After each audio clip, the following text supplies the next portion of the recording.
സഭകളെ Sean സമ്മർദ്ദത്തിലാക്കുകയാണ്. അല്ല, ഞാൻ അദ്ദേഹത്തിൻ്റെ മുന്നുള്ള പാർട്ടികളും ഒക്കെ എടുത്തു നോക്കിയാൽ ഏതൊക്കെ മുന്നണിയിലുണ്ടായിരുന്നോ അതൊക്കെ കാണുന്നത് ഇതേ സ്വഭാവമൊക്കെ തന്നെയാണ്. എവിടെയാണോ കൂടെ നിൽക്കുന്നത് അവിടെ അങ്ങോട്ട് വെട്ടി ഇനി അടുത്ത സ്ഥലത്തേക്ക് പോവുക എന്നുള്ളതാണ്. അതേ ഉള്ളൂ കാണാനുള്ളൂ. അപ്പോൾ ആ രീതിയിൽ അതിനെ കണ്ടാച്ചാൽ മതി. ഇനി അതിൻ്റെ അപ്പുറവും വരും. ആ സ്വരങ്ങളൊക്കെ എപ്പോഴും നിങ്ങൾ കേട്ടിട്ടുള്ളത്. പത്രത്തിൽ വരുന്ന എഡിറ്റോറിയലുകളെയാണ് വിമർശിച്ചിട്ടുള്ളത്. ദീപിക അത് വരുന്നത് പലപ്പോഴും ന്യൂനപക്ഷങ്ങൾക്കെതിരെ അതിക്രമങ്ങൾ ഉണ്ടാകുമ്പോഴാണ്. ഇപ്പോൾ ഛത്തീസ്ഗഡ് വിഷയത്തിൽ വിമർശനം വന്നു, ദീപിക വിമർശിച്ചിരുന്നു കേന്ദ്ര സർക്കാരിനെ. ഇപ്പോൾ FCRA അപ്പോൾ ഇത്തരത്തിലുള്ള വിമർശനം.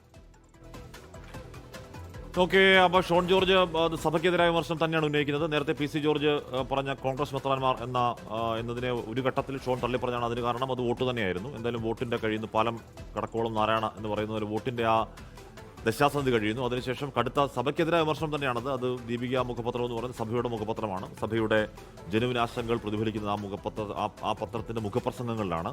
അത് ഷോൺ ജോർജിനെ ചൊടിപ്പിക്കുന്നുണ്ട്. ഇനി സഭയുടെ വോട്ടുകൾ കിട്ടിയിട്ടില്ല എന്ന തിരിച്ചറിവാകുമോ അങ്ങനെ ഒരു പ്രതികരണത്തിന് കാരണമെന്നറിയില്ല. എന്തായാലും ദീപിക മുഖപത്രത്തോടല്ല ഷോണിന്റെ യുദ്ധപ്രഖ്യാപനം ആരും തർക്കം വേണ്ട.